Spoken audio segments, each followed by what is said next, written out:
You are listening to Real Life and Other Fantasies, a podcast by engaging storytellers for engaged story listeners. Here's your host, author and journalist, Melvin E. Edwards.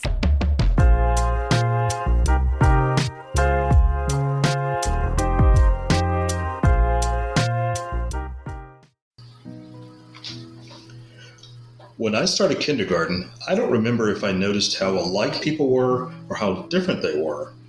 But I did notice adults. In particular, I noticed the way adults wrote. Even though I wasn't quite 5 years old when I started school, I already knew how to read and write. But when I noticed the way adults wrote, it wasn't the same as my handwriting. Their writing looked fancy and sophisticated. At that age, I probably said their writing looked pretty or some other simple descriptive word. That's when I decided I wanted to write like they did. I wanted to write in cursive. I asked my teacher, and she said no. So I asked my mother, and as always, she said yes. The right answer for your kids is always yes, even if it has to include, but not right now. In this case, her yes was immediate, and she started teaching me to write in cursive right away. Being able to write in cursive before anyone else in my class was empowering to me and gave me a sense of confidence. It also began the relationship I have to this day with words. The written word, the spoken word, the words that describe what is yet to be spoken. Words for the sake of words. I've always been a person with a lot to say. I'm also an extreme introvert. So I found my voice through the written word. I decided as a 12-year-old that I wanted to be a writer. I was so sure and so focused that I took elective courses in high school in typing and Greg's shorthand. I wanted to be able to take notes quickly, and I wanted to type my thoughts quickly. There were no other boys in these classes, but it didn't matter to me. I was there for me. And this was my way to prepare me for where I wanted to go. I remember my mom saying I had a one-track mind, and I'm sure this is probably what she meant. Let me take you along on a journey.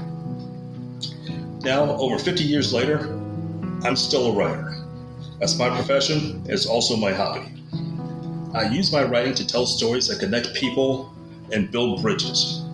My writing also has paved the roads to take me on a scenic journey of my career. It's taken me from the inner city of Houston, Texas, to a newspaper reporter, to a communications coordinator for a Texas state senator, to the Texas governor's office as a legislative speechwriter, to the director of media relations in a large East Coast city, to the director of communications and brand for a billion-dollar financial institution. I'm also an author in my spare time, which is what I mean when I say I write for a living and I write as a hobby. Communications is my life. It's who I am and it's what I do. That brings me to this podcast. We will use the power of words and the unlimited imagination of the human mind to tell stories that connect us together as a community. We will share, listen, and ponder the stories we hear. All I ask for is 30 to 45 minutes of your time per week, and we'll go on a journey together. Let's see where we go next. Join me, and we'll use this forum as a mental road trip. I'll drive, and you provide the snacks.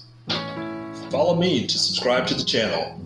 That way, you'll always know when we're about to head to the next destination. Until then, stay safe and shine some light wherever you go.